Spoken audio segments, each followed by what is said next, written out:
diehard Pink Floyd fan here. I don't think you're off base at all because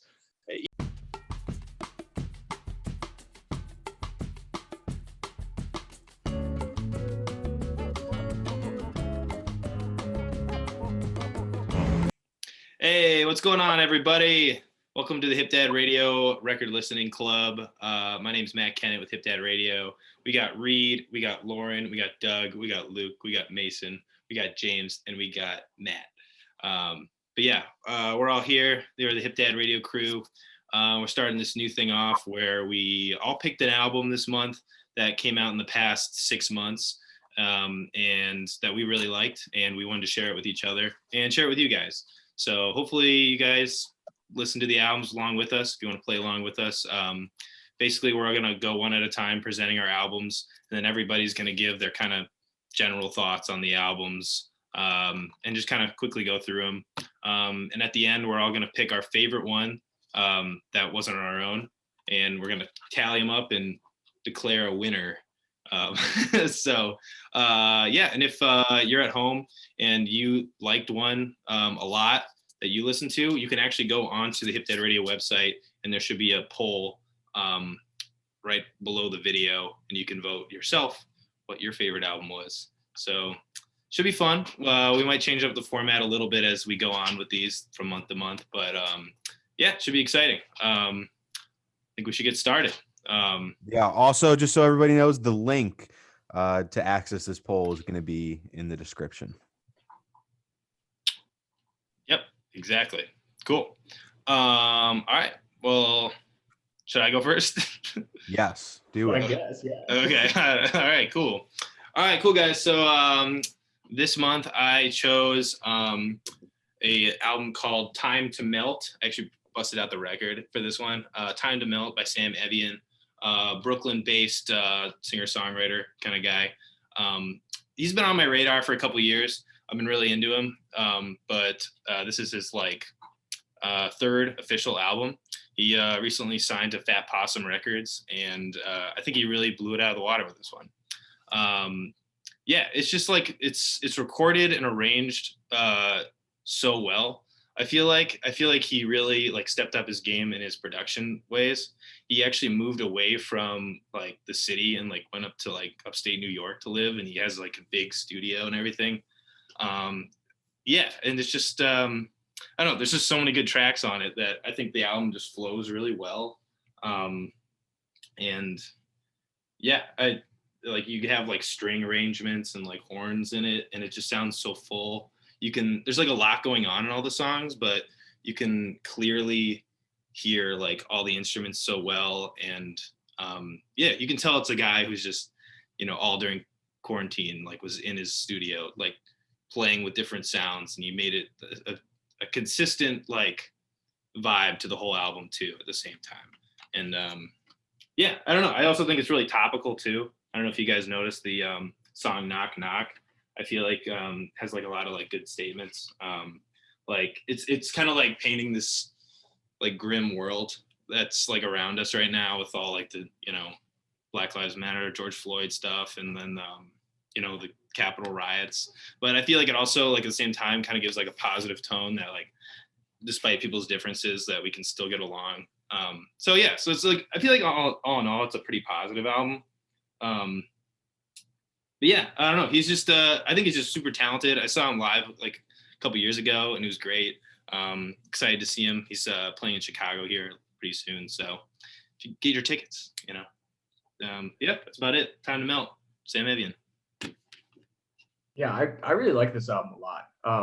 And Knock Knock was a standout track for me as well. Very topical, very kind of, not pulling any punches. I'm trying to find that lyric of the Load in America, something about guns. It's a good one. It's a good track. Hold on, I'll find it. Yeah, it's everyone's got a gun, but no one's afraid, or something like that. I don't know. Yeah. Yeah, it's a lot of just America, the whole vibe of it. Or I don't know. You'd have to look it up there. The whole vibe, it's no one gives a shit, even though does all these things wrong, stuff like that. But Yeah, I think what I took away most from this album was like the vibe of it. Like obviously the lyrics resonate in like a pretty serious way, but like at the end of the day, like it's a full listening experience too. Like you get to experience all the instrumentals. And I got like really heavy, like lo-fi vibes, like mild high club kind of production. And I thought it was great. I really liked the production style. This was kind of the first Sam Evian album I listened to front to back. And I listened to it with you, Matt, when you got the vinyl. You put it on like right away. And I was really surprised, like before you put the vinyl on, you're like, oh yeah, this is probably going to be one of my favorite albums of the year. And it totally hit the same notes that like Mild High Club hits. Yeah, it's that wobbly kind of guitar tone to it. Yeah. Yeah, totally. sure. I love it. Oh, sorry. I'm going to chime in and say I definitely agree with the two of you guys that I definitely got that sort of lo-fi, very chilled out, but also just very well arranged sort of sense with that album where, you know, there's a lot of instruments going on and they all just sort of work together, and it just has a very it's good cruising music. I listened to the album driving down Lakeshore Drive, and it was perfect for that. So yeah, definitely really, I don't know if I remember the lyrics as much, which I will do the next time I go around, but the vibe of it was spot on in my opinion. Yeah, I'm Lauren. I'm really bad at listening to lyrics too, man. I just kind of go for the piece as a whole and how it all kind of flows together. And Matt, I thought it was cool first listen through, but the second listen through was actually a lot better for me. You know, I feel like to really appreciate something, you got to listen to it more than one time. And, yeah, it's really dense. It's dense. Yeah. I didn't like when I first hearing the singles. Like I was kind of like, okay, that's cool, but like Right. you have to really sit down and listen to it. It's so like so much stuff going on. Yeah, exactly. And just, I mean, even just for having it on in the background while I was working from home was just fantastic. And then upon second, third listen, it was great. Another standout track from was Never Know. It had a really interesting production on it. It sounded very kind of garage band-esque in the sense of like, not in the program sense, but in the... It's got like a pretty, like that guitar hook that like kind of like yeah, whatever that is. Like it feels like rain or something. I don't know. Like that was a really cool track. I mean, yeah. all throughout the production on the album is just very, very good. But I thought that, you know, it's reminded me a lot of Mild High Club as well. But I got a little more rock into it as well. You know, he had a bit of a swagger to it that I really enjoyed on a couple of tracks. Did anyone not like this album? Speak now. Oh, I liked it. I also liked it. I thought it was solid. Yeah, it was great. Also, I think up until then, I think Sam Evian for me has been underwhelming, and I thought this made me want to listen to more of his stuff. I'm not a huge fan of any of his other stuff. I thought like singles were good, but this is by far like the best produced album, and like the orchestra is amazing in this too. Like that brings it all together. Like when I see this live, I want to see him bring on like the strings and like everything else that he had in the album. Because if he did like a stripped down version, I don't think it would sound good. And that's what I think Sam definitely has been up until now. He actually has in his studio, he has like a full band like record. There's like a couple tracks, and he has like a whole horn section and everything, and like a ton of players. I highly recommend checking it out too. But yeah. Does anyone get that sense that going to more pieces in the band and live shows is becoming more of a thing again? You know, for a while there we still have a lot of, you know, 4-piece bands, drums, guitar, keyboard, you know, singer. But I'm getting a sense that a lot of bands are going back to more 5, 6, 7-piece kind of arrangements. Yeah, I like to see it. Yeah, I agree with that as well. It's more of a question of whether you can actually tour on that. You know, you have to bring all the equipment with you and stuff, you know. But it takes a lot more effort to properly orchestrate that many instruments, especially in a live setting, because there's just a lot more you got to tune into. And so if you have the talent and you have the vision to have that many instruments playing together, go for it, in my opinion, you know. But that's what I think was most impressive, is just the ability to not sound too busy, but, you know, and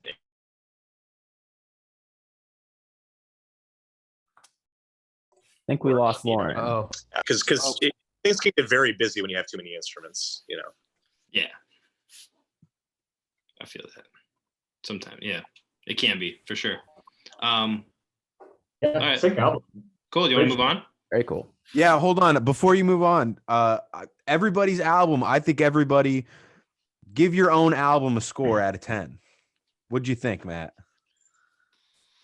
Oh man, well, you can't just put me on the spot like that. Yeah, sure I can. Come on, you got it. Out of 10. I don't know. It's out of 10.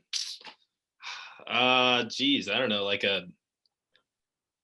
I don't know. I don't know of anything wrong with the album, to be honest. So I don't want to say it's like the most amazing album I've ever heard, though. Maybe like a 9.5. I don't know. That's high praise. I think it's like just really well done. It's from front to back. Like there's no tracks that I don't like. Like it feels like everything is great. I don't know. I'd have to think about it more. I don't know. I thought the B side got a little weak, a little less consistent. That was my own take. But what about the song? You know the song "Easy to Love" with the horn section? It's like I think that song's kind of a bop. That song is great. I was gonna say I agree with James. I think the middle of the album gets a little it bogs a little bit. I'm glad it's not any longer than it is. It's a very mellow thing, so it can get bogged for sure. My criticism is that like if you know, and obviously I loved it. The vibes are immaculate. Like Lauren was saying, it's perfect for a late night drive. That's like exactly what you want. Just the only knock I would say is that like I feel like there's not a ton of emotional range. You kind of feel one emotion throughout the whole album, and it's just chill, like zen. So if anything, I just would love to see like a little bit more there. But other than that, like for what it does, I think it's great. Perfect late night drive album. Just immaculate vibes. Chef's kiss. Vibes. Love it. Who's next? Who's going? Oh, not me. I'll go. Just getting it over with. Thumbs up. Cool. OBKB. You know, you guys know what you're here for. My album, I don't have the vinyl, but if you could put it here. Diamond Cafe's debut album, actually, Say You Will. Great Canadian artists.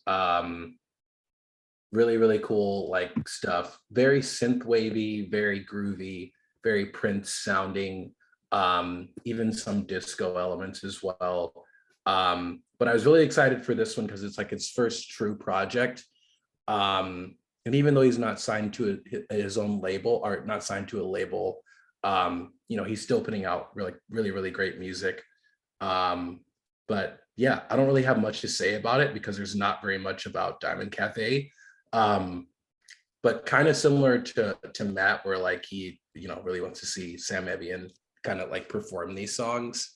I've been actually in the comments section of every Diamond Cafe post with this album. So every new song they would put out, I would comment in the YouTube or comment in the Instagram for him to like come to Chicago. So if he ever comes here, it's because of me. And yeah, I'm his biggest fan. They take credit for that, Doug. But yeah, I would love to hear what you guys thought about it. It's definitely like probably like my top 3 albums of this year. But yeah. What blew me away, Doug, is what you mentioned. Is this is his first like full album. That blows me away. Like the consistency of the album, you know, how much these songs resonated with me and how enjoyable they were to listen to for a first album is kind of crazy to me. I really enjoy it. There are a lot of standout tracks in this album. It's a very cool thing when someone is able to get their sound to a point that sounds that mature on a first go around, because a lot of my favorite bands, you'll hear their first album and you'll see where they're going to go. Sometimes you won't even see that. And it's very cool when someone has a vision and they're able to articulate it on the first go rounds. So that's impressive. I was definitely impressed with that specific aspect. Yeah, and maybe I should clarify here, not technically his first album, but like this is like marketed as his like debut album, and he's had other projects, but like they were kind of thrown together like singles. Yeah, he has which a is lot of different. singles. He puts out music really frequently. Like, Yeah. yeah, like he just came out with a song that came out like a couple days ago, and it slaps. It's great. Yes. But yeah, I love the album. I think it's awesome. No, I liked it too. I'm not one to typically find myself listening to that style of music. And I just, I had it on, throwing some darts and having a couple beers, and truly I was just found myself, I couldn't stop kind of grooving to some of those tunes, man. I mean, I would, it's kind of music to kind of get your booty shaking a little bit, but there's also some deeper cuts on there, some more soulful stuff, and just a cool range. Also surprised that it was the first debut album from them. I mean, not something I would have expected. I definitely enjoyed it. Yeah, definitely a very groovy album. It's actually the first Diamond Cafe that I've like really sat down and listened to a lot of, and I absolutely loved it. It was great. This is the first time I listened to any Diamond Cafe at all, which is kind of surprising because Doug talks about it a lot, and I had no idea what to expect when I sat down to listen to this, and I loved it a lot. I really liked the energy of the album. It was a hot album, like sexy as fuck. It's so smooth. Super sexy. It's so smooth. Like sex it's so album. sexy. Crazy. This album didn't like. I felt like it didn't need to go anywhere because it was already taking you somewhere else. Like I feel like this album is like a cool date that like takes you out to a really cool dive bar.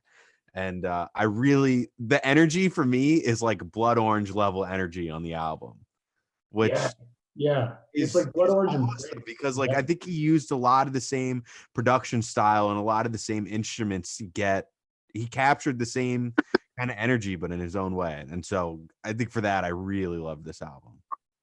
Reed, what was like a standout track for you on this album? I've got it. So I've got it written down. I really liked No More. No More was slow. It was hot. I want to kiss somebody to that song. And Don't Regret and How Cruel Could It Be? How Cruel Could It Be is probably my favorite song on the album. You think we could in the edit can we play it on the track? Potentially. We'll see how we do it. Yeah, those are good choices. Probably not. I just want to say something real quick. I absolutely love the album. I think it was one of my favorites that you guys chose. I do have a similar gripe similar to what Matt said earlier. Just kind of like it does have a very consistent vibe to it. I feel like he needs to sometimes like change it up sometimes throughout the album.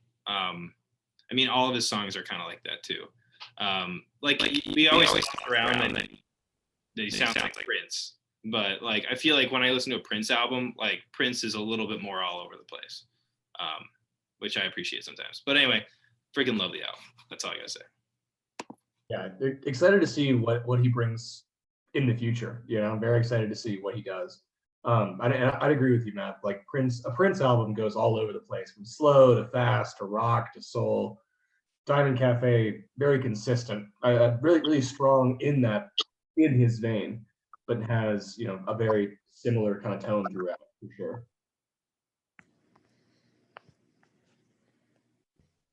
Doug, what's the score you'd give this album out of 10?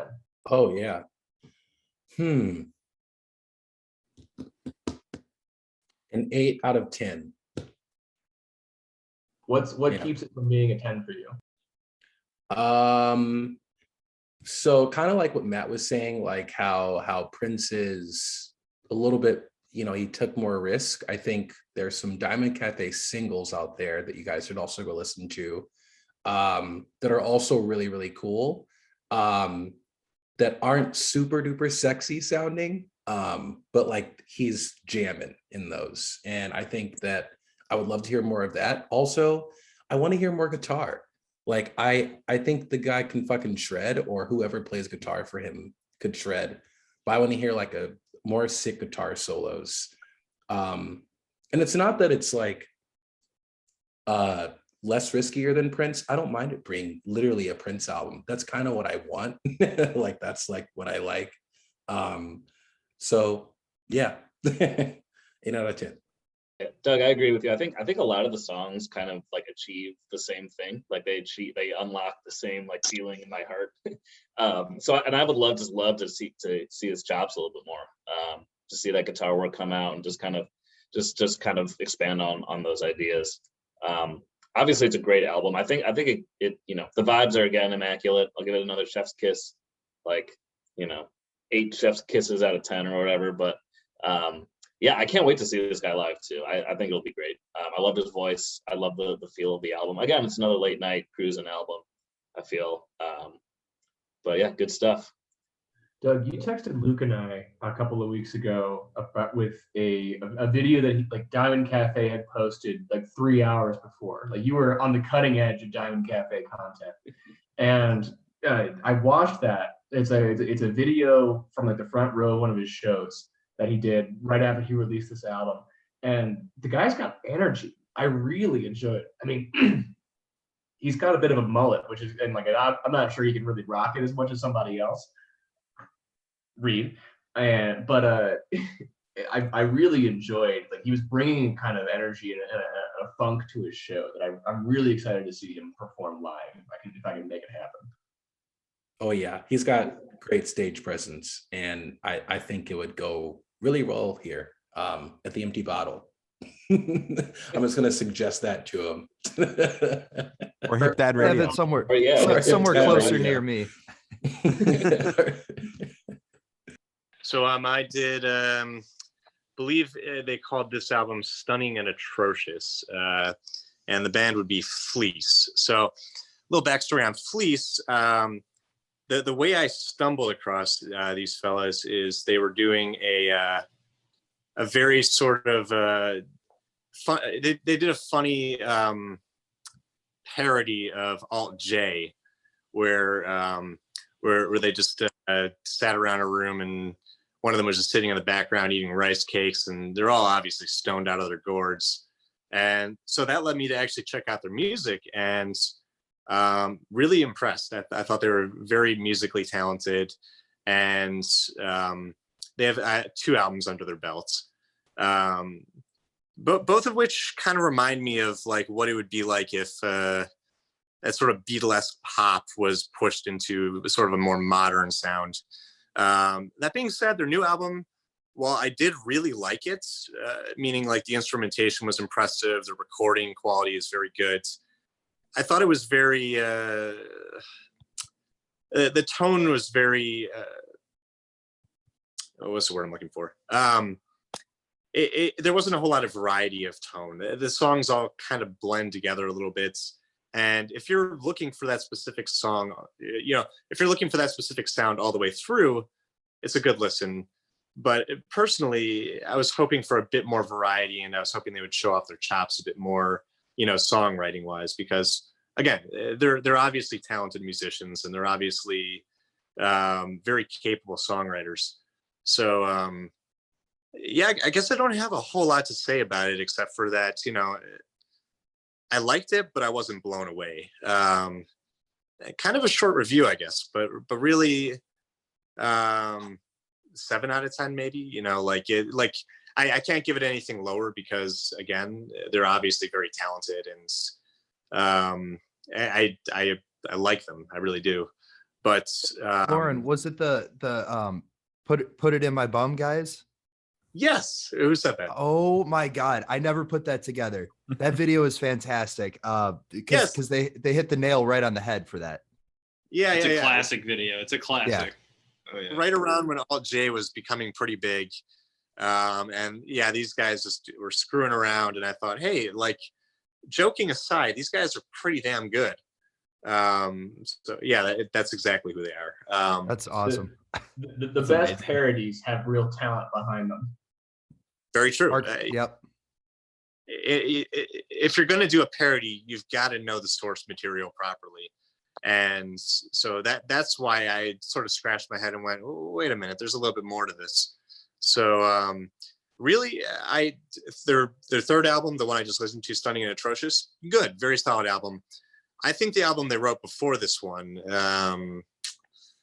God, what's it called? That one was the one that I think impressed me the most, their sophomore album, just because it had more variety. It was a little bit more psychedelic, you know, whereas this one has more of a lo-fi feel to it.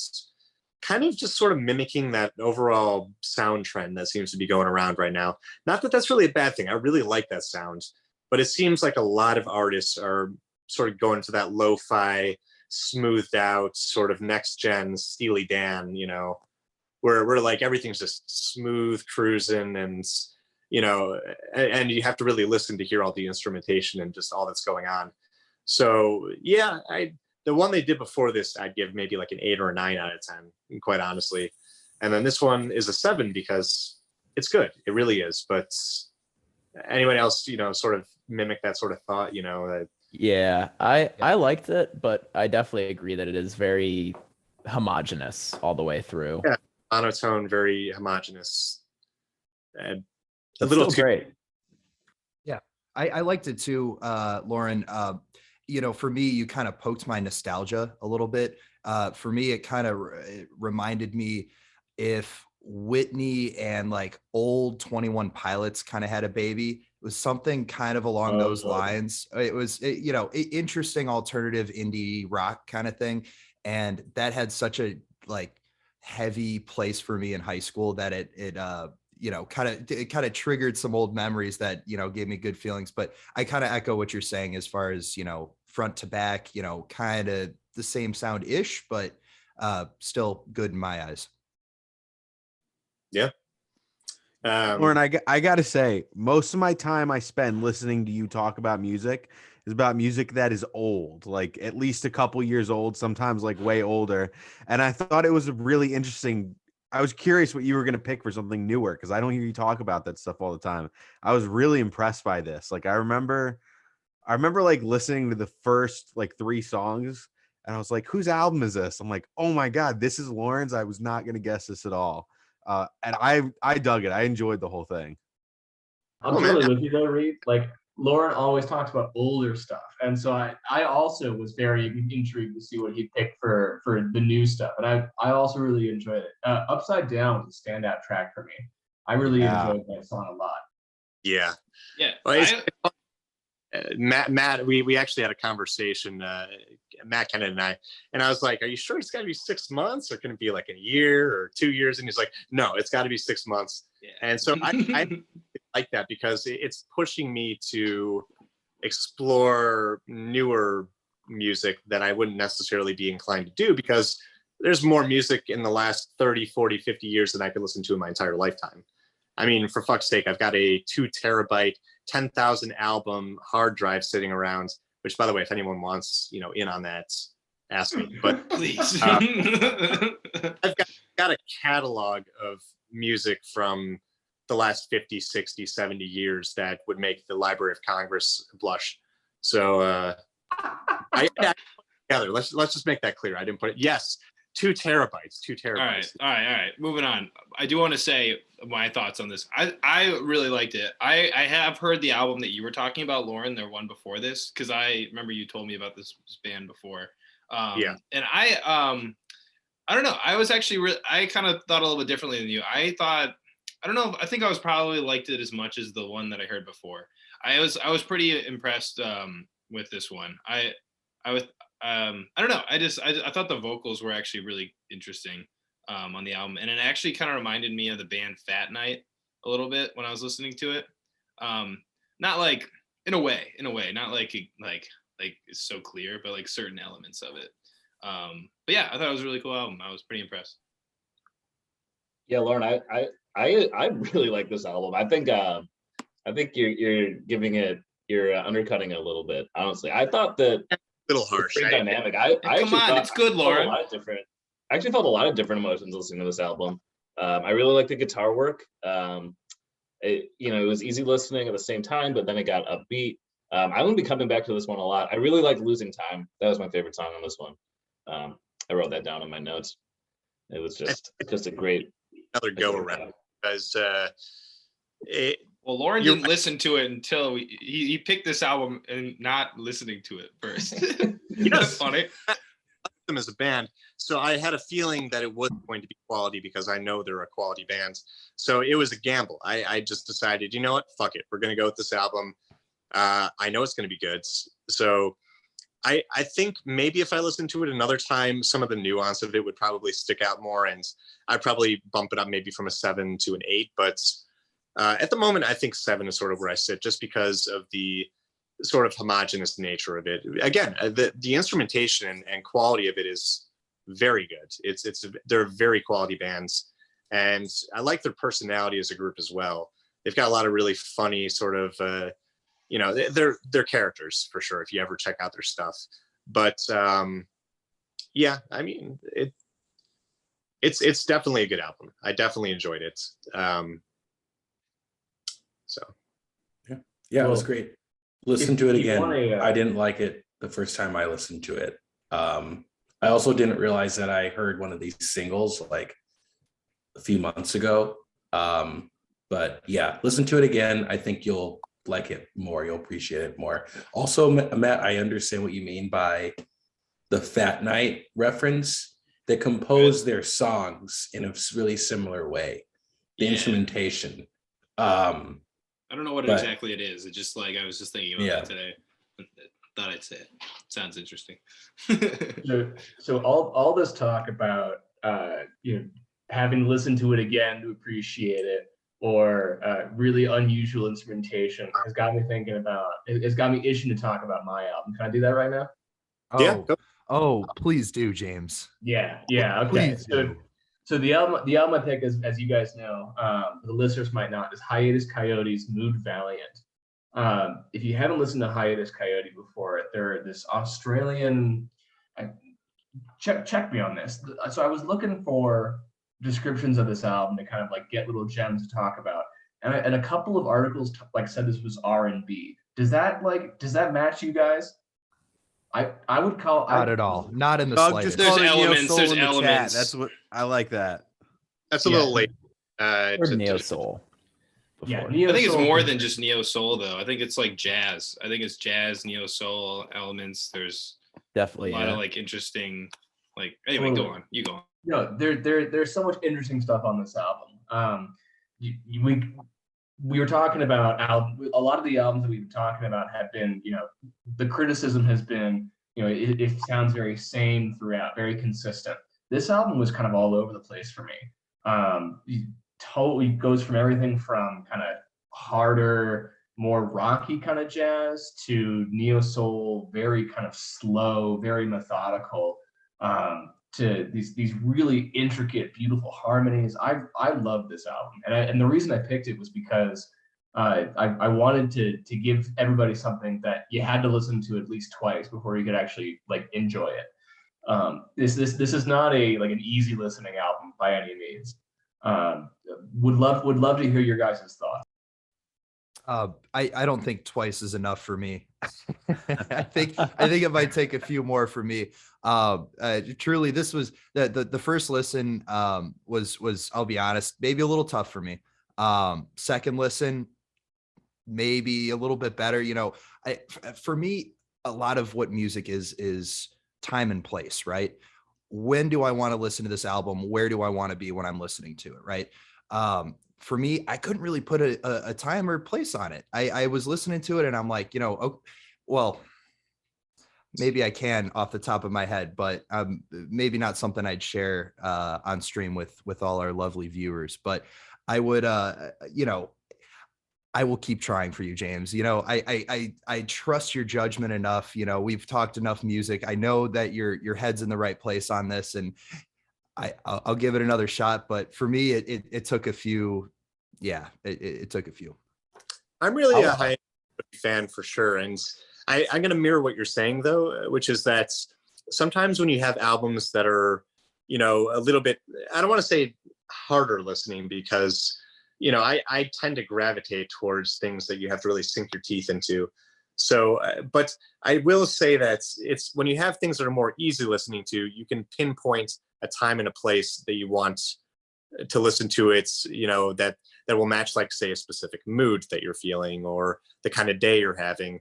I've got albums where I'm like, I'm not feeling good today. This is the album I'm going for. Or, hey, it's Sunshine and Roses. Let's put on some, I don't know. I can't think of anything off the top of my head. But I think for me, it's like I have to sit down and really commit to an album like that. And that's what makes me want to come back to, albums like, this new Hiatus Kaiyote album, which is that, I have to sit down and digest it, which, I really enjoy personally. Yeah, Yeah, you really gotta masticate on this album. Yeah, you really gotta chew it up and let it sit there for a little bit. 10 out of Like- 10 SAT word there, Like James. a fine wine.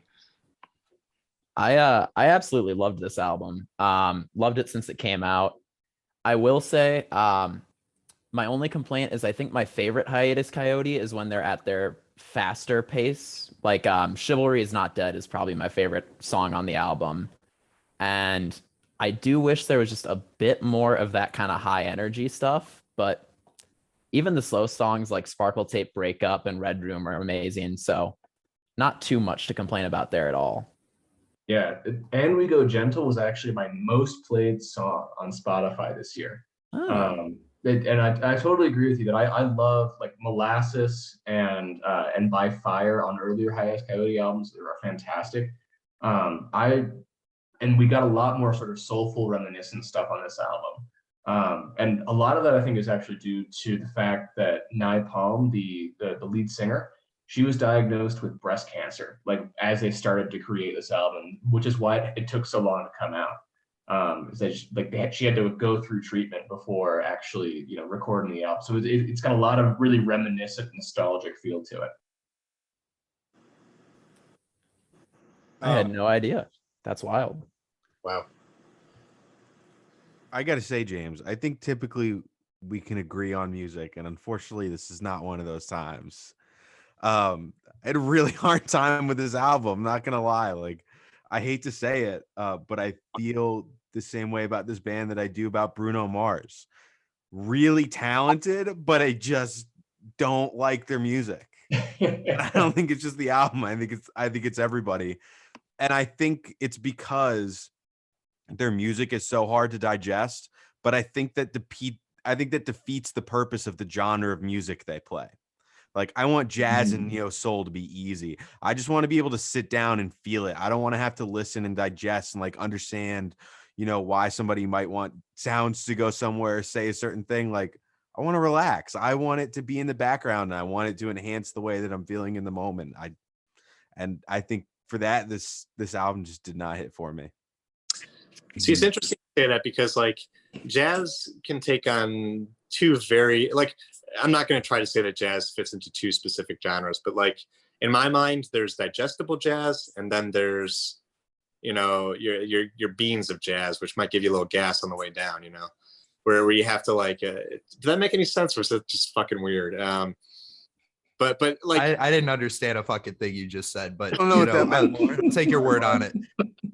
No, or like there's some jazz where like there's no discernible mood or tone to it, like meaning that you're sitting there and you're digesting the technical prowess of like what they're capable of, and the directions they're able to go in with their knowledge of just music theory. And there's a time and a place for both jazz, and I think if you're going to mix jazz and pop or jazz and rock or any sort of jazz fusion, it's got to be a bit more digestible because you're mixing with a genre that's more approachable for a lot of people. And, there's a time and a place for that's just sort of straight off the rails jazz music that's, so I don't know if I really have a point in that. I'm just saying it's interesting that you don't see a lot of that kind of jazz these days.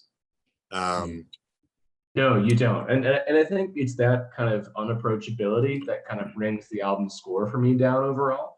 I mean, I own this album. I'll keep coming back to it. I'll keep listening to it. But it's definitely like a low 8, high 7 for me. And I think because it's like I want to be able to share this album, but like your guys' reaction is exactly like what Hiatus Kaiyote has kind of always been. Even for me, like when I first encountered Hiatus Kaiyote, totally unapproachable, totally just, thick, meaty, couldn't really wrap my head around it. The more I've listened to it, the more I've been able to come back to it, like the more I enjoy it. But you have to be able to devote that time to it. And without it, that's what brings the album down for sure. Yeah, I agree with that. I think that this is the least approachable Hiatus Kaiyote album by far. I think their second album is the most approachable and the most poppy sounding album. But I think that also goes back to like, where do we place them as a band, like genre wise? they don't really belong in a genre. And if you look up a lot of descriptions of Hiatus Kaiyote, they like give an otherworldly description to like why you can't place them in a genre. And it's very cool. And I think that's what makes the band great. I did like this album, especially like the third, maybe the fourth, the third and a half times through. And it made me appreciate the album more. But I'm glad that you chose this album, James, because this was one that I did not listen to because I knew that it was the most least approachable Hiatus Kaiyote album. So I'm glad that I have listened to it now 4 or 5 times. So even though it was sometimes a little hard to get through, but I like it. I'm pretty much exactly where Doug is. I literally, like, the first time I heard it, I was like, okay, sounds like Hiatus Kaiyote. Like, you know, I feel like they haven't really spiced up their sound very much since what do you call it? What's the last album called? Choose Your Weapon. Choose Your Weapon. I feel like it's not that different. Like, you know what I mean? And I kind of wanted to hear something a little different. I mean, then again, it's like, it's not any worse or anything. I feel like it didn't immediately catch me like I feel like the other ones did. And I actually disagree with what Doug said. I think that Talk Tomahawk is more accessible than Choose Your Weapon. It's shorter and I think it's easier to listen to. But I think this one is just as hard to listen to as Choose Your Weapon. There's a lot of things going on. They do a lot of these like, I mean, it's very smooth. And then like all of a sudden they'll do like these like fast, like intricate like things and a lot of, I don't know, but then it's exciting. It's cool. But it is hard. And like what Mason's saying, puts you in the right mood. Cause it's just like, you want to chill and all of a sudden it's like, you know, but I don't know. At the same time, I really like the album. Every time I listen to it, I like it more. So maybe it'll grow on me more. So I don't know. I was great. No, go for it. Go for it. Also, I think no, I think I said most of what I wanted to say about it, which is that, you know, yeah, there's a time and a place for this kind of music, and that I might not be coming back to it quite as often as some of these other albums, but I've got nothing but respect for, you know, when artists really do try to go for those less approachable sounds in their music. Even knowing that like it might turn quite a few people off, you know, I think that's a very respectable thing to do, you know, which is just going for what you feel like writing as an artist, and you know. But yeah, I think that's what I gotta say about it. Yeah. I'll say this: we've talked a lot about how this album isn't quite as approachable, and I think that's true from a perspective of like, it's not like quite as catchy or like quite as easy to digest on some of the songs. But man, I'm gonna say her voice, like I could listen to it all day. That's what makes you stick around and makes you just sink every note in. Her voice is incredible.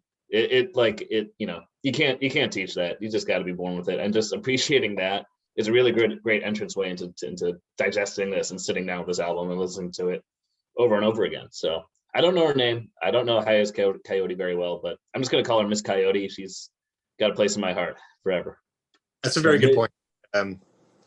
But when you got music like that, you got to pick a point to start with if everything else is not really sticking with you. Her name's Napalm.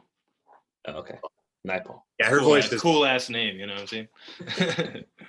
But she has an amazing voice. It definitely brings me like classic jazz singer Ella Fitzgerald vibes, which I love. It's a great like, you know, fireplace like, you know, album to spin. Good vinyl to have, I would say, for Totally. I mean, her voice like is what made my favorite song off this album, "And We Go Gentle." That's what made the song for me. It's just like it's consistently just layering her voice on top of itself again and again to get these really just beautiful, soulful harmonies that I really, really loved. Yeah, I would totally agree with you, Matt, that Napalm's voice is the most accessible part of the album. It's what keeps you coming back. It's what keeps people interested, for sure.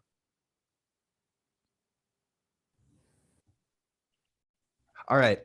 So the album I chose, Delta Kream by the Black Keys, right? So we were just kind of talking about some of the more obscure things. I definitely played it safe here with Delta Kream. Now I'll tell you why I like this album. I am a big fan of driving music, right? So music that I can really get down to when I'm driving. I drive a lot for work, and this is one of them where I can, if you guys ever seen Big Lebowski, he's listening to CCR in the car and he's banging on the top and he's jamming, right? So that was this album for me. Now, not every song is like that. It's got kind of a good variety. It's not really getting too experimental or obscure, but I really did enjoy it. And one thing that I didn't know at the beginning was this is actually a cover album. All of these songs are originally Mississippi blues songs. And this was kind of fun for me to discover throughout the research. I didn't know the Black Keys were so heavily influenced by blues, when they got started. And something about, I was a big fan of the Blues Brothers growing up, right? My dad would always play me some, thank you, James. He would play me, some old school, Chicago blues when we were driving, to basketball concerts or whatever, or I'm sorry, basketball tournaments or whatever it was, right? So the Mississippi blues was something a little bit new to me. It's very different. It's a little bit dirtier, a little bit, kind of grimier and more soulful, right? And that's kind of what hooked me on this album. Now, the Black Keys did a fantastic job, I think, at getting through some of that feeling, some of that soul through this album, but also giving you some really good excuses to kind of just start banging the side of your car as you're driving or whatever. And I didn't realize how heavily influenced on blues they were at first. It actually goes all the way back. Somebody mentioned Fat Possum Records earlier in the call. And, that was actually their first signing was Fat Possum Records over in Oxford, Mississippi. So they got introduced to R.L. Burnside and Junior Kimbrough and, kind of a number of these old school blues legends. And all of these songs are very well-established blues songs that they kind of put a little bit of a modern twist on. So it's, that doesn't change anything for me. I still get the same feeling listening now that I know this than I did listening then. I still think this is a great album. You've got your highs and lows, and you can kind of really feel how excited they got when they were recording this. These are all just kind of floor studio recordings. They were just sitting in the studio, just jamming out the entire time with all their musicians, hitting the record button, seeing what happens, and then, picking a good one and putting it out. And that's kind of what you can get. And I don't know. I had a good time listening to the album. Didn't get the greatest reviews from people. It got, anywhere between, 2.5 to, 3 stars. And I would give it probably out of 10, 7.5 or 8. It's not something I can listen to all the time, but I can kind of sit down and enjoy myself listening to it wherever I am. And, even if I'm not, in my element driving or whatever, I did really enjoy this album, and curious to hear what you guys thought of it. Before we get into our thoughts, Mason, I got a question for you, which Sure. is this album to me felt like a reversion to type that Black Keys hadn't even stepped on yet, in the sense of they were going back to the roots that they hadn't even played before. Right. Where do you think this album fits in the Black Keys' discography? Because they've done a lot of different stuff. Well, so this is where I kind of trip myself up, right? I knew their hits. I knew Gold on the Ceiling and Howlin' at You or Howlin' for You. I knew their hits, and that's about it. I didn't really care for the Black Keys a ton. There was one song, Weight of Love, off of their, I think, 2014 album Turn Blue, that absolutely encapsulated me. That, was a big song for me when I was at school, and kind of a cool psychedelic. I don't want to attribute it to Pink Floyd because I'll get in trouble with the super fans, but it kind of had that element to me of, the long guitar solos, the drawn out psychedelic style. And I was like, oh, cool. I had heard Gold on the Ceiling and some of their, other off of like, was it El Camino, right? Some of their other songs. And I was like, oh, this is different. This is cool. And then when this record came out, front to back, first time I'd ever really listened to a Black Keys front to back and really paid attention. And this is where I kind of really felt, oh God, these guys are very talented musicians. They understand their music. And I didn't get the blues note from the beginning, but after the second listen, I'm like, okay, this is kind of a little bit gritty, a little bit soulful, even though I'm, kind of shaking my hips a little bit. You can still kind of feel the soul that they're putting through the tunes. Diehard Pink Floyd fan here. I don't think you're off base at all, because even though there is a lot of, like stylistically speaking, there's definitely differences, but you have to remember when, with those guitar solos, it's all about the tone and it's all about picking very specific notes. David Gilmour is all about playing everything just right, and there's no flash. And I think that's very similar to that sort of blues heart, which is that the best blues musicians, in my opinion, are not the most flashy musicians, but the ones that know exactly what to play, exactly when, and exactly how. And so I don't think that's off base at all, honestly. I really enjoyed this record. And you didn't step on the toes of any Pink Floyd fans. No, it was just with attributing Weight of Love, that one particular song, to Pink Floyd. But, I don't know. I try not to step on any toes because the Pink Floyd sound is, sacred in a way. I enjoyed this album, but I'm going to come at you with a hot take, Mason.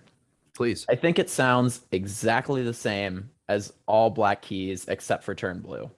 Turn Blue was different. They had Danger Mouse. That was more a Broken Bells vibe, honestly. But I definitely get the blues influence, but I think they've been doing that since El Camino. So that's where I wasn't. This is totally my ignorance. I didn't really listen to them a ton. Other than their hits, I didn't listen to them a ton. So yeah, that's that. You're probably right there. I mean, Luke, to me, too, because I don't really know Black Keys very well. This is probably the first album I've listened to by them, honestly. So I listened to Brothers a lot. I listened to El Camino a lot when those came out.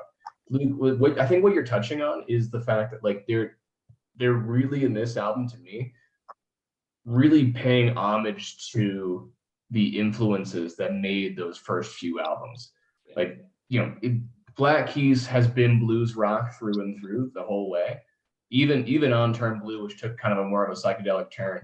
But on this album, it felt like they were really like back down in the bayou on the Mississippi Delta, right? Like they were really contributing or paying homage to like the roots of blues and the roots of rock. And I think that's kind of what you're touching on. It's more of the same, but more so. But I gotta say, I totally disagree with you here. I think it's just another Black Keys album at the end of the day. I think like you guys are thinking about it too much.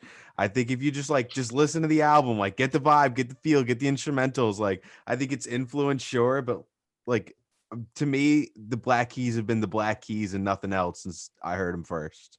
No, I'm going to disagree with that, but I think that I think this is a return to form a little bit for them. I think, well, obviously the Danger Mouse thing kind of put them in more of a poppy direction, which is, I guess, good for their career and everything, and it's good. I mean, I love those hits that we're talking about, but I mean, I don't think this album sounds like their past couple albums. I don't think it sounds like Brothers. I don't think it sounds like El Camino.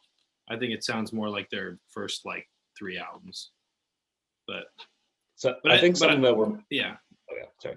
I thought it was good. It was good. I wasn't. I think something that we're missing here is that this album is all covers. Like these aren't their songs. These are all like almost like these songs have been around for so long. Like there's one song on here. I think it's Poor Boy something. Poor Boy.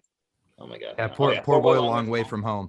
That's like one of the like first blues songs. That's like a foundation. Like to the point where they're almost folk songs at this point.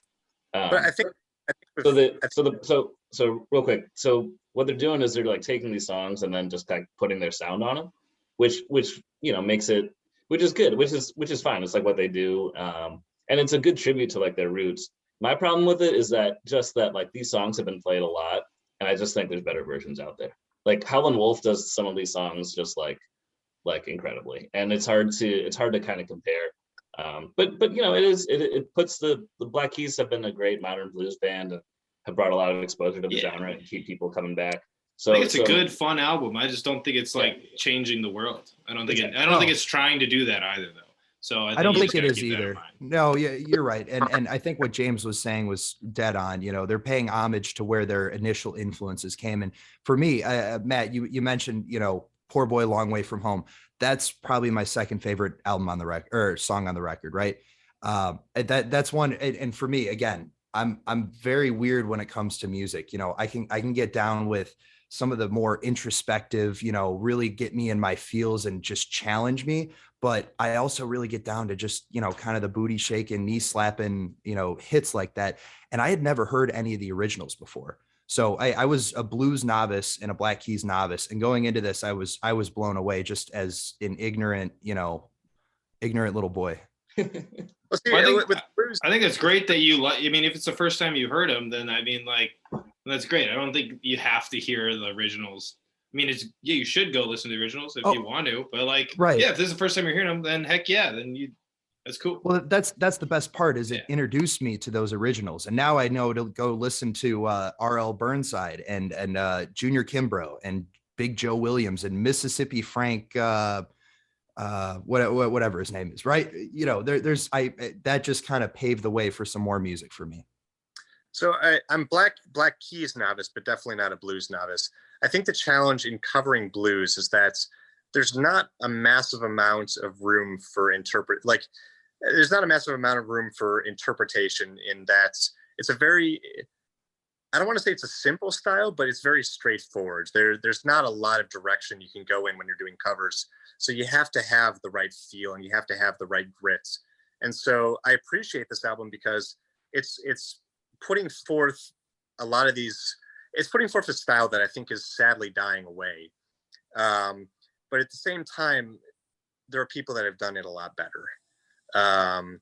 And so as someone who knows blues and heard this, I thought, hey, this is really awesome because I want this style to still be around and I want people to still appreciate it. But as someone who doesn't really know the Black Keys very well, I didn't realize that I guess according to some of the other people on here, it sounds pretty similar to their previous works. So that's all I'm going to phone in about this, is that it's, you know, great album. Yeah, I didn't get a chance to say anything, but I agree with what everyone said. It was good. It sounded like a Black Keys album. Cool. Mason, out of 10. It was great. Out of 10, 7.5 to 8 for me. Well, we're all choosing music that we like, so that's fun. Yeah. All right. Do you guys mind if I go? Go for it. All right. The album I chose, Amyl and the Sniffers, Comfort to Me. This album really quickly grew in my heart. Like the first time I heard it was in the car home from Frisbee golf, probably like 2 or 3 months ago. And I thought it was good. And like, I didn't really think I was going to listen to it again. And then I just happened to listen to it again. I listened to it again and again and again. And every single time I listened to it, I felt like it just rocked more and more. This album rocks. That's like really the most important thing I have to say about it. This is, if you want pure punk music, this is it. Like pure female punk music. I don't know anywhere else to go other than this right now. It made it to the top of my Spotify rap. I've been watching all their music videos. I've been like following all their stuff in like a really quick amount of time. I got totally attached to this band. And the last thing I'll say before I hand it off is I was rocking to this album so hard the other day, I actually hit my head in the shower. Hell yeah, that's punk. Yeah, it is. That's pretty punk, man. Well, it's dangerous. I love this album. When you picked this, Reed, I was so happy because yes, front to back, this album is a banger. We've been talking about picking music for times and places all night. This is the kind of album that I'll put on when I just want to get nuts. Like I'm not around anybody because no one else is gonna enjoy it as much as I am. Like I'm just by myself, rocking out, shaking my head, just letting loose. I really enjoyed this album a lot. Yes, this album fucking rocked. Also, cool facts about this album. It did very well on the UK charts and the Billboard charts, which is like so absurd for an obscure punk band out of fucking Australia. So yeah, I loved it. It was great. Thank you for they got to choosing it, number Reed. 2 in Australia and like 20 something in the UK, which is nuts because a year ago these people were really obscure. Yeah, for a while they were beating out what's her name? Doja Cat. Yeah, that's which is kind of cool. That's Good, crazy. because I like this album more than I like Doja Cat, so that works for me. Oh, don't get me wrong, I like Doja Cat. but you're right. Yeah, this rocked.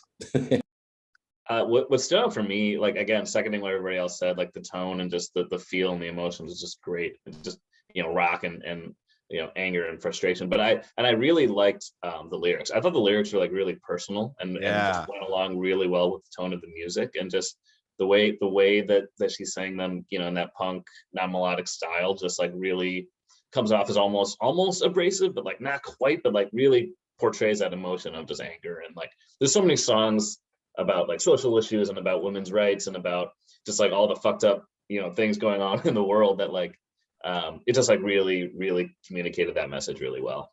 So yeah, I love the album. I listen to it a lot in the gym and gets me all pumped up, you know, hitting my yeah. my maxes. I want to piggyback off that a little bit. I mean, I think kind of what we've been talking about is just that I think these like some albums just have a time and place. I think this album is exactly that. Like I feel like you got to be getting really pumped up listening to this. I mean, that's what it does. It just gets you amped and yeah, I mean, I really liked it. I remember like hearing Reed play it. I was like, all right, this is cool. I wasn't like blown away. I think when I listened to like the whole thing by itself, like I really like got it. And I was like really loving it. I was like, all right, this is cool. But I mean, in general, I'm not like a big punk head. But yeah, I think if it, at a time and place, I like it, but I don't think I'm going to be turning back to it like just casually, like from song to song. For me, I'm trying to contain myself because I fucking adore this album. The first time you put it on, Reed, I just immediately said like, this has the right tone and the right feel, and it's fucking punk. And what excites me is that they are, as you said, doing well. They're at the top of, you know, the UK chart, which is you don't see that a lot with punk anymore. There's a lot of punk that's what I would call punk fusion, where you just have, you know, pop punk or, you know, other sort of facets that are a little bit more watered down, and not in a bad way necessarily. I'm not trying to say that's a bad thing.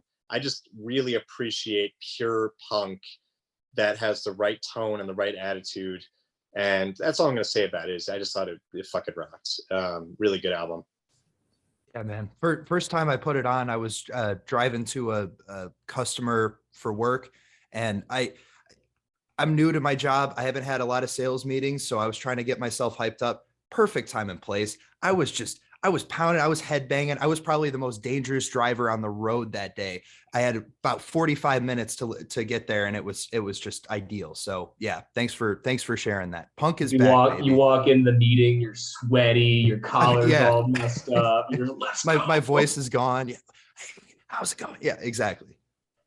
I was watching YouTube videos of these guys before we did this, and I would love to see them live. Oh my gosh. The tickets at the venue they're playing at Chicago sold out immediately and are reselling for $200. Wow, that's crazy. It would be so fun though.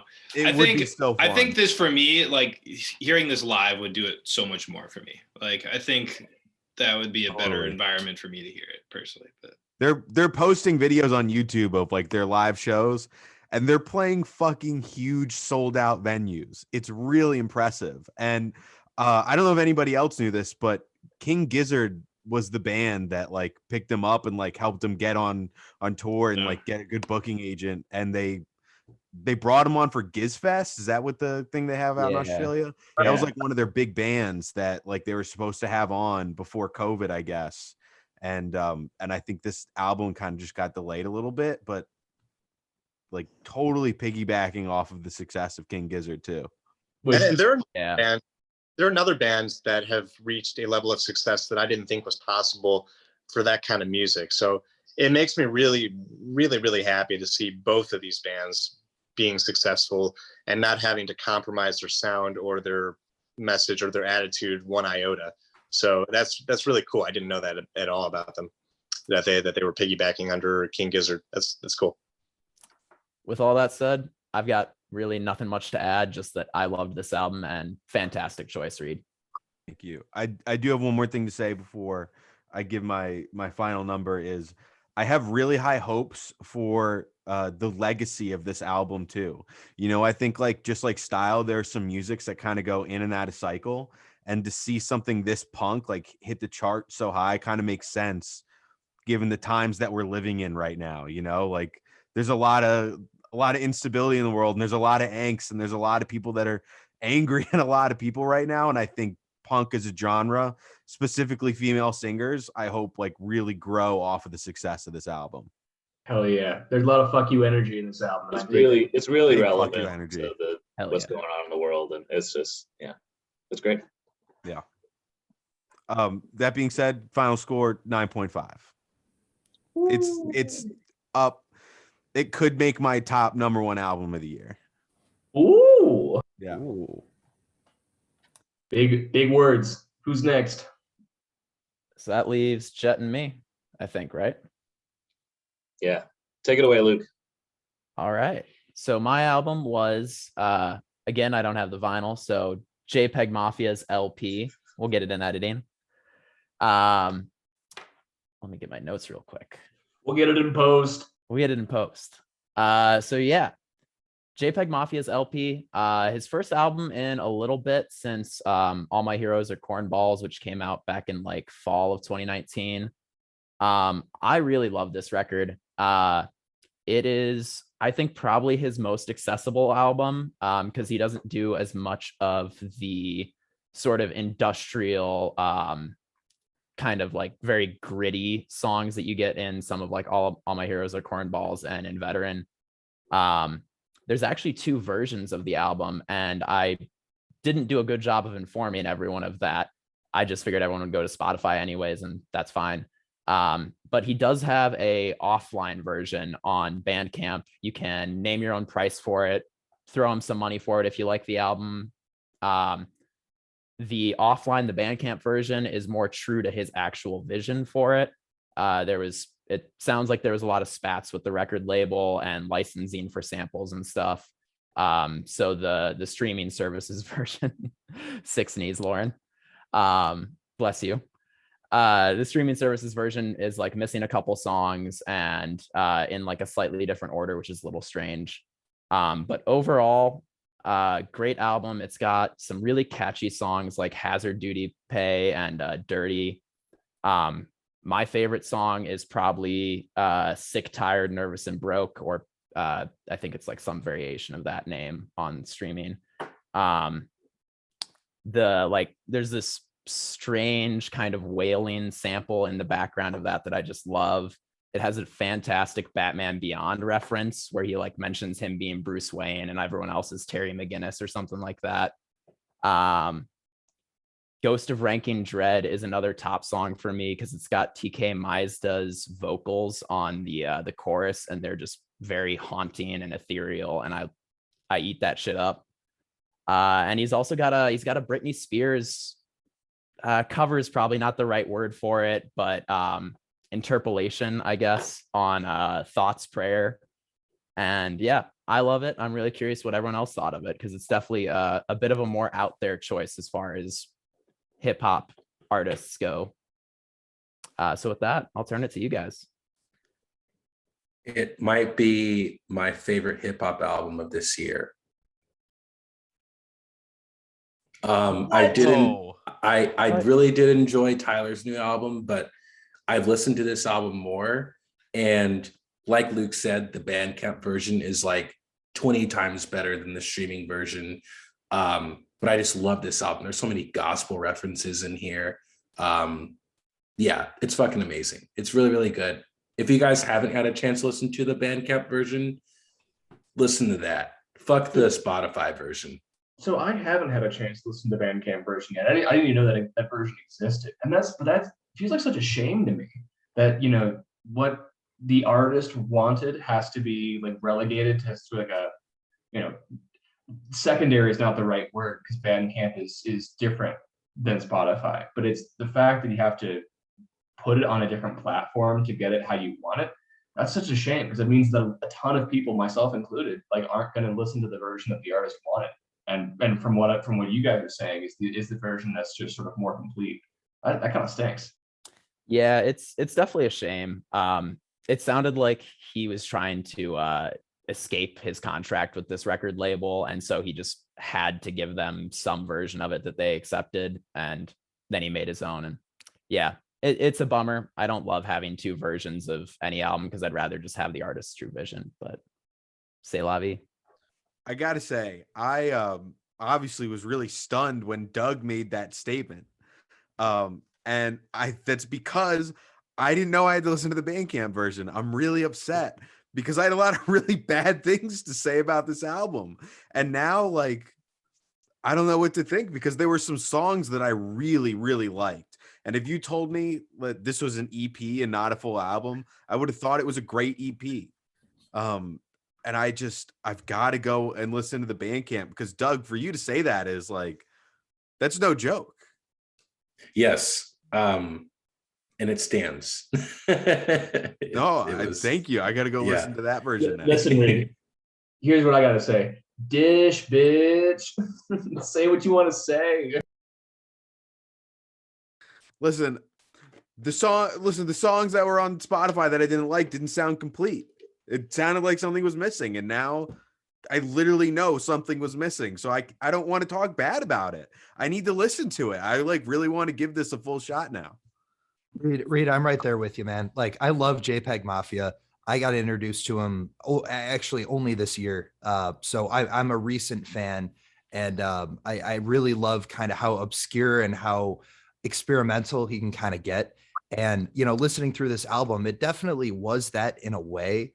But it didn't have that element of, oh, this is like interesting and good. You know what I mean? I dug it quite a bit, but it exactly what you said. Felt like it was missing something. I'm going to check out Bandcamp next.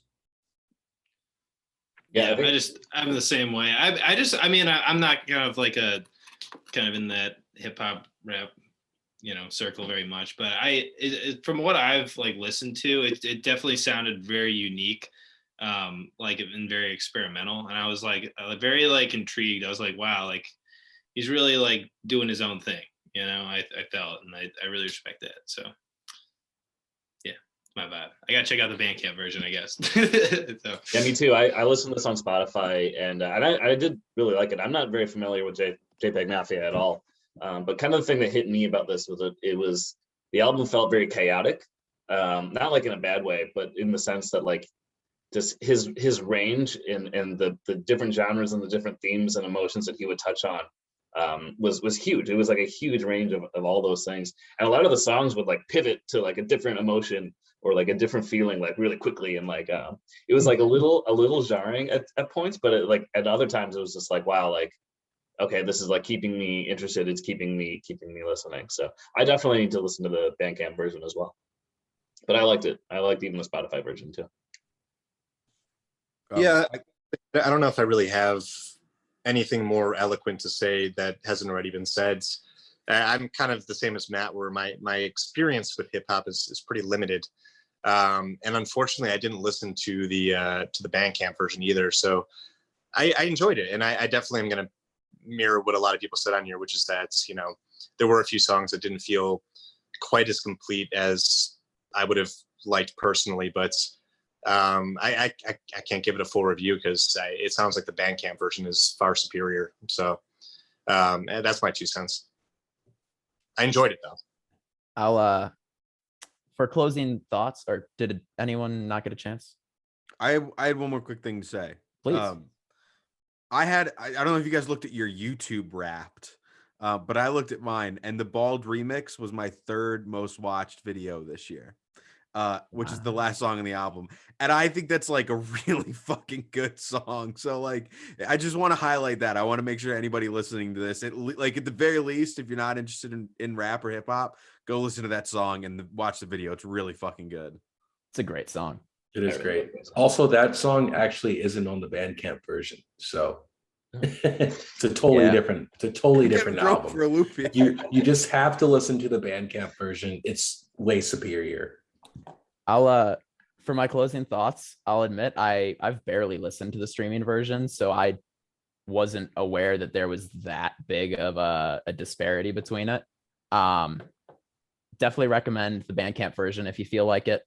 And I would probably give this album a 9 out of 10. Very cool. Thank you, Luke. Hell yeah. Hell yeah. Let's do it. Cool. All right, so I will go give my album here. My album was The L. Michels Affair. I have the vinyl right here. Oh god, that glare. Yeti Season, as you can see. The album was named, it was written in 2020 during quarantine. And the reason it's called Yeti Season, I just read about this, was that in quarantine, Michael, the guy, his name is Leon Michels. He was playing with his kids in his backyard and he was pretending to be a Yeti. So that's where the name comes in. And on the cover, you can see he's like holding like his kid. Yeah, there it is. But yeah, fun fact. Anyway, I absolutely adore this album. Just a little background on Leon Michels. He's kind of the creative force behind this. He's just a huge like person just in the music industry in general. He started off playing saxophone with Sharon Jones and the Dap Kings in like the 90s and the early 2000s.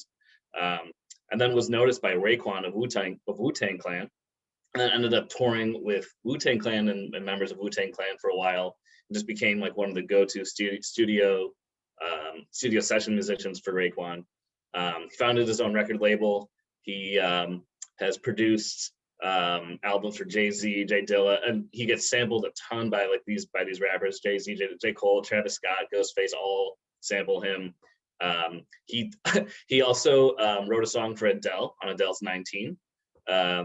He's toured with the Black Keys, and he was like actually a member of the Arcs, which was like Dan Albach's like spin-off group. So just like a hugely massive influential guy in the music industry, and his solo stuff is awesome. This album is like really, really interesting. It's like got a ton of like Hindi, Indian, and like Turkish influence. And when I listened to it, it's got like it gave me a lot of like spaghetti Western vibes. Like I felt like I was like in like a Tarantino movie at some points, almost like kind of like Django. Like I could just see that vibe coming through. It grooves super hard. I love the bass lines. The bass lines really stand out on this album to me, and just it's very minimal, and just they just really shine and like really take the place of melody there. He brings on a guest singer, Pia Malik, who sings on a few of the songs. Not enough of them, honestly. She should sing more. She's incredible, and she sings in Hindi, which is really interesting. It's just like it's one of those things that like, you know, obviously I don't speak Hindi. I don't know like what she's talking about in any of the lyrics. So it really kind of makes you focus in and hone in more on the melodies and the musical elements of it. And they like kind of speak for themselves there. So I loved it. A lot of my favorite songs. Some of my favorite songs were Unathi, the first song. I really liked Murkit Jern. I think that's how I would say it. I don't know. Murkit Gem. So yeah, it's just an awesome album. I do feel like you got to be like in the right headspace to listen to this. It's not like the most easy casual listening, but like for what it is, and to slap it on while you're working or something, or you know while you're up late vibing out, I think it's a great album. So I would love to hear what you guys have to say about it. Do you know what nationality Mr. Michels himself is? Because that's a good question. I know he's from New York. He wrote a lot of these songs in New York and in Brooklyn. I think he's just that's a good question. I thought it was like some world kind of thing until I looked it up while listening. I was like, oh, it's some dude who lives in New York. He's a guy, and he produces like he's really connected. He's played with like Beyonce and Jay-Z, and like I mean, God, he's been all over the place. I mean, he's like a dad now, living in the burbs with his kids. You know, it's like He Yeah, the is, more he you is read the about it, real like- hip dad. Yeah, we dude. nominated him as our mascot. yeah, I'm down. Yeah, as a Yeti, the Yeti form. I was blown away by this album. I was like, what the hell am I even listening to? Like, you know, I was like, how many instruments do you think this guy has in his like house? You think like it's like every song is like something else going on, and it was just I felt like every song was just like something new. Yeah, and I was just like constantly just entertained. And I think it was like the second song or something. It has the other featured artist, the Shacks. Yeah, the You know, Shacks. the band The Shacks. I actually listened to The Shacks. They're a pretty solid band. I really like their singer. So, yeah, I don't know if you guys know The Shacks, but check out The Shacks too. I was like, whoa, that's weird. That's a very random band to have on this album. It's like, okay. So I loved it. 2 thumbs up. I spent the longest time trying to place where I was hearing this sound, like where this sound was coming from, and I ended up just kind of resolving myself to I have no fucking clue.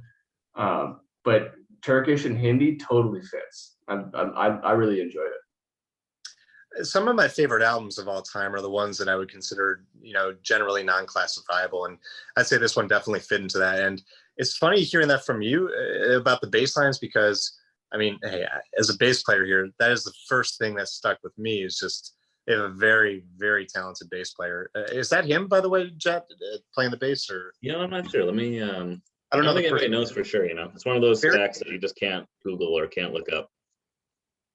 Very tasteful. You're checking in with him right now. You're probably DMing him. Right. You don't have to do that right now, but very tasteful, very unique album. I thought it was very fresh, and it's cool to hear that he's got his, you know, fingers in all these different places. Jeez, I didn't. Go on. Let's hear it. Not cuddle on this one, but very cool. Okay. Got his eggs in different baskets, right? The more PG version. Yeah, This eggs is- and- yeah. Yeah. Let's go. No, Yeah. Sorry. I enjoyed this too, Matt. You know, first listen was early in the morning, working remote, you know, just trying to send off some emails, and I was, you know, probably not the best choice. Second and third listen, definitely kind of started to appreciate it, and actually, this is probably my most shared album. You know, I'm friends with a number of people who like. I wouldn't really call this obscure, but it definitely a little bit different than, you know, your run in the mill music. I agree with whoever said world music, right? Like that's kind of what got me there. And, you know, I enjoyed it. The bass line stuck out to me as well. And yeah, it was a good listen. So thank you for sharing that. Definitely broadened my horizons quite a bit. Yeah, I'll echo that. I absolutely loved this album. I wasn't able to place the Hindi or Turkish. I just kind of loosely called it Eastern vibes, but I had to Google it. I absolutely loved it. It's incredible. I was a big fan of this album, but not the first time I listened to it. I had a really hard time listening to it the first time because I kind of just got lost, and I found myself being like, oh, we're on the next song, like I need to like hear how it opens again. So like my second listen through wasn't a separate sit down. I kept on going back and listening to the songs, and like when I paid attention, I totally got lost in it. I love how I feel like every single song hits on a slightly different tone. Like it's a really dynamic album, and that's what I like the most about, like, that's what makes a good album an album. It's either you sink into it or you're taken on a journey, and it takes me on a journey. And I think that's what like really elevates this album for me, is like how, like, even though it's like under one same subgenre, like each song is dynamic. And I was especially pleased whenever they were singing on any of the songs. And I think singing not being on every song is what like keeps this album under like a 9 for me. I totally agree with you, Reed. Like I wanted more vocals. I wanted more choruses. I wanted more, like, structure is the wrong word to it, but I wanted more touch points where I could really kind of lead in and jam to the album. I didn't feel like I got a whole lot of that the first or second time around. Like the more I listened to sounds, the more I was able to kind of anticipate where it was going. But I totally echo that. to take a phrase from Luke. Like I wanted more chorus. I want more vocals for sure. It's very like psychedelic. What you said, Reed, about getting lost is like very true. I think like the psychedelic factor of that, and you kind of get lost in the middle of the album when there's no vocals, and then it comes back. So it's cool. It's just a journey, which is great. What are Yeah. you giving it out of 10? Oh, I'm Oh, sorry, Doug. No, you're fine. Going fashionably late again. Yeah, I thought it was great. I also really love this album. And I was more familiar with his work as like working with other hip hop artists. So it was like cool hearing like his actual music. And I, for some reason, thought it was Arabic singing for the longest time. And this really reminded me of, I don't know if you guys have heard Habibi Funk, but it's like this record label that represses all this Arab music from the Arabic world. And it totally gave me like those sort of vibes. But yeah, I really liked it. Thanks for sharing it, Matt. This album definitely is the broadest, most broad horizon for me. Definitely the thing that like expanded what I could consider music that I would listen to the most of all the albums that we've talked about so far tonight. Yeah, his album, the only album I had heard before was the Wu-Tang album that he did. He did like a version of like all instrumental Wu-Tang songs, and it was really good. And then I just saw this new one come out, and I was like, all right. And it was totally wasn't what I was expecting either, based off of what I had heard previously. So just cool to see his range. All right, you guys asked me for a score. I'm gonna give it an 8.3. I think it's very, very good. I think for what it is and what it tries to do, it absolutely achieves that. Again, it's just a little unapproachable, a little tough to like show someone who doesn't know what to listen for on these sort of things. But it definitely expands your horizon. And if you're open to just trying something new and just to like come along for a ride, it's absolutely fantastic. So I'd give it an 8.3. Right. So I guess it's that time. We got to start voting, huh? Lauren, what do you think? You go first. I'd say it's a hard one because we have a bunch of different albums, a bunch of different genres, and I liked each album for different reasons. But you got to I pick say one. the one. I'm getting there. The one that I think stuck with me the most this time around was the Amyl and the Sniffers one. I think that really, really spoke to me right now, and it just was immediate sledgehammer. I just immediately vibed with it. I thought it was a really solid punk album. So that's the one. That's the one I'm going with this time. In corporate speak, I will echo that. I had the most fun. I probably I'm probably a little skewed because I listened to it right at the perfect time, right? But I couldn't stop, headbanging to it. And I listen to Slipknot. I listen to metal. I love me some headbanging music, and this was nothing short of it. So thank you, Reed. Yep, Amyl and the Sniffers as well. All right, I'll go. It's a really close one. I was kind of bouncing between three. I was bouncing between the Hiatus Kaiyote, the Diamond Cafe, and the Yeti season. But I think I'm gonna go with the Diamond Cafe. I'm just a sucker for that kind of sound. I think it's so smooth, and I've been playing it like for a long time now. I think the Yeti season, I think I can see myself getting into the more I listen to it. I think the Yeti season, I was just like so like excited. It just excited me because it was so interesting sounding and like sound like stuff I normally hear. So it's really, I almost chose the Yeti season, but I'm going with Diamond Cafe, my boy. Yeah, Matt, you're talking about being a sucker for that kind of sound. I'm right there with you, man. So coming from like a listening tradition of tops and hoops and all the rest of the like kind of dream pop, synth pop kind of wave. I loved the Diamond Cafe album. I thought it was great. I love that sound a lot, and it was really easy to just dive into that album and just really enjoy myself. Grooving, moving, like finding the harmonies. I love listening to that album a bunch.